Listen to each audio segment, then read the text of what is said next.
utamane para siswa-siswi aja kendhat seneng memaca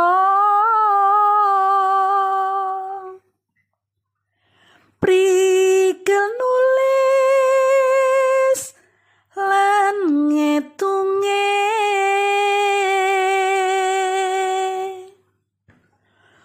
sumbere saka buku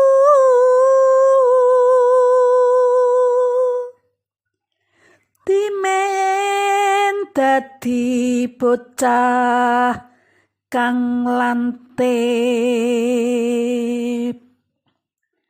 sregep ana ngibadah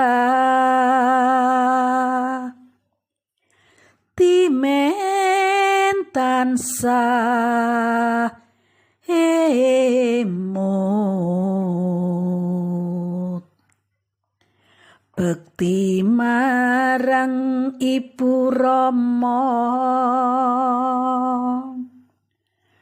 mring Pradwija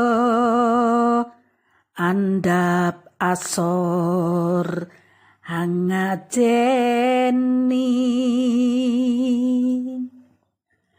sembada kang sinedya